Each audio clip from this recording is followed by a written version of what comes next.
Assalamualaikum warahmatullahi wabarakatuh. Perkenalkan, kami dari kelompok 5 ingin mempresentasikan tentang analisis data penyakit demam berdarah menggunakan rapid miner dengan menggunakan metode decision tree. Di sini saya akan memperkenalkan anggota kelompok kami. Yang pertama, Siti Nur Hidayati. Yang kedua ada Salsabila Listania Iklima. Yang ketiga ada Dede Sarika. Yang keempat ada Okta Norvitiani. Dan yang terakhir ada saya, Siti Najah Hilmiah. Apa itu demam berdarah atau yang sering disebut dengan DBD? Demam berdarah atau DBD adalah penyakit yang menular melalui nyamuk yang terjadi di daerah tropis atau subtropis di dunia.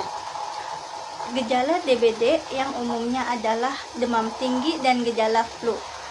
Sementara itu, pada DBD yang parah, kondisi ini bisa menyebabkan pendarahan yang serius, penurunan tekanan darah yang secara tiba-tiba, dan bahkan kematian. Cara terbaik untuk mencegah infeksi adalah dengan menghindari gigitan nyamuk dan mengambil langkah-langkah untuk mengurangi populasi nyamuk. Gejala-gejala demam berdarah. Yang pertama, demam mendadak yang bisa mencapai 39 sampai dengan 40 derajat Celcius dan bertahan 2 sampai dengan 7 hari. Yang kedua, sakit kepala. Yang ketiga, nyeri pada area belakang bola mata. Yang keempat, mual dan muntah. Yang kelima, manifestasi perdarahan seperti mimisan, gusi berdarah, dan bintik-bintik merah pada kulit. Yang kelima, kulit ruam kemerahan. Yang keenam, nyeri otot, tulang, dan sendi. Yang ketujuh, radang tenggorokan yang diiringi dengan sulit menelan dan minum. Yang ketujuh, tampak lemah dan lesu. Selanjutnya, usia rentan terserang demam berdarah. Demam berdarah dapat menyerang semua usia dengan presentasi penderita terbanyak adalah pada usia 15 sampai 44 tahun. Sedangkan kematian paling banyak menyerang kelompok umur 5 sampai 14 tahun. Penyakit demam berdarah juga tak memandang jenis kelamin, baik pria maupun wanita rentan terhadap penyakit tersebut. Itu adalah data dari Kemenkes pada tahun 2020. Pentingnya analisis data penyakit DBD dalam kesehatan. Yang pertama, identifikasi pola dan tren. Yang kedua, pengembangan kebijakan kesehatan. Yang ketiga, peningkatan diagnosis dan pengobatan. Yang keempat, penyuluhan dan edukasi. Yang kelima, penelitian dan inovasi. Yang keenam, pengurangan beban ekonomi. Dengan menganalisis data penyakit DBD, para peneliti dan profesional kesehatan dapat mengambil langkah-langkah yang lebih efektif dalam pencegahan diagnosis dan pengobatan DBD, yang pada akhirnya meningkatkan kualitas hidup pasien dan mengurangi beban keseluruhan pada sistem kesehatan. Apa itu rapid miner? Rapid miner merupakan perangkap lunak yang bersifat terbuka atau open source.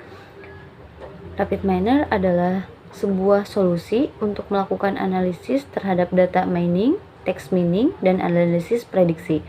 Nah, rapid miner juga menggunakan berbagai teknik deskriptif dan prediksi dalam memberikan wawasan kepada pengguna, sehingga si pengguna dapat membuat keputusan yang paling baik. Nah, rapid miner juga memiliki kurang lebih dari 500 operator data mining, termasuk operator untuk input, untuk output, data processing, dan visualisasi. Di sini ada fitur dari rapid miner. Yang pertama, banyaknya algoritma data mining seperti decision tree dan self-organization maps.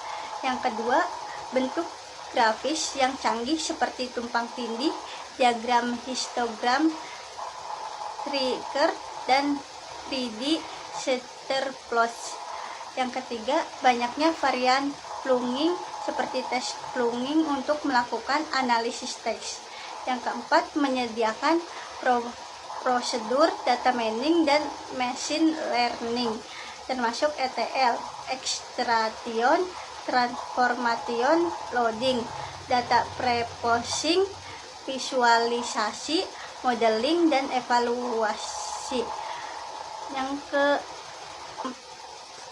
Yang kelima, proses data mining tersusun atas operator-operator yang nestable, dideskripsikan dengan XML dan dibuat dengan GUI. Yang terakhir, mengintegrasikan proyek data mining, WK, dan statistika. Pertama-tama yang harus dilakukan ialah memasukkan data terlebih dahulu ke aplikasi RapidMiner. Caranya yaitu klik import data pada kolom sebelah kiri atas, lalu jika sudah klik My Computer. Setelah itu cari data yang telah disimpan di kolom pencarian. Setelah itu memasukkan data. Setelah itu klik tombol Next di bawah. Nah, jika sudah diklik next, maka akan muncul data seperti ini, lalu kita klik next lagi. Nah, selanjutnya itu kita akan merubah tipe dari tabel di sini. Kita bisa ubah di sini, misalkan untuk usia kita rubah menjadi polinominal dan jenis kelamin juga bisa diubah dan seterusnya. Jika sudah selesai, maka kita bisa klik next. Lalu pilih role data usia. Setelah itu ubah role data usia menjadi label.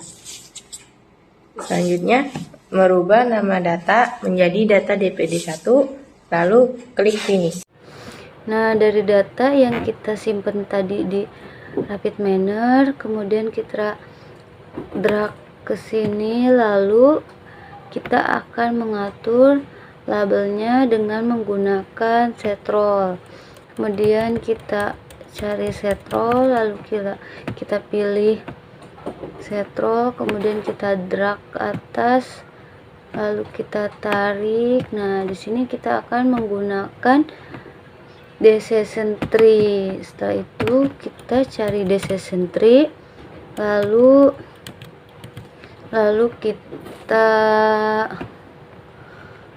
kita tarik, kemudian kita rest, lalu jalankan. Nah, selanjutnya ini adalah hasil dari data grafik yang sudah jadi. Di sini menjelaskan tentang data komorbiditas. Untuk usia 40 tahun itu biasanya mengalami gejala atau banyak gejala tambahan itu seperti hipertensi. Dan untuk pemeriksaan fisiknya itu pada usia 30 tahun disertai gejala nyeri pada daerah perut bawah. Dan untuk usia 25 tahun itu tidak ada temuan yang signifikan. Lalu untuk usia 18 tahun itu dan 20 tahun itu biasanya terjadi ruam merah di daerah lengan dan perut. Lalu ada hasil data statistik. Ini menunjukkan pada usia itu kebanyakan yang biasanya terserang itu pada usia 25 tahun. Ini banyak terjadi untuk yang terjangkit penyakit demam berdarah adalah pada usia 25 tahun. Sedangkan yang paling sedikit adalah 41 tahun. Dan untuk jenis kelaminnya itu yang paling banyak terserang itu adalah pada jenis kelamin perempuan, yaitu sekitaran ada 26 orang. Dan untuk yang paling sedikit adalah pada jenis kelamin laki-laki. Untuk gejalanya itu banyak, yang paling banyak itu seperti demam, kemudian ada ruam merah. Nah, untuk durasi gejalanya itu biasanya yang paling banyak itu 4 hari. Nah, untuk riwayat kesehatannya itu tidak ada, tapi yang paling sedikit itu diabetes. Dan itu adalah hasil data yang bisa kami jelaskan. Sekian presentasi dari kelompok kami, kurang lebihnya mohon maaf. Wassalamualaikum warahmatullahi wabarakatuh.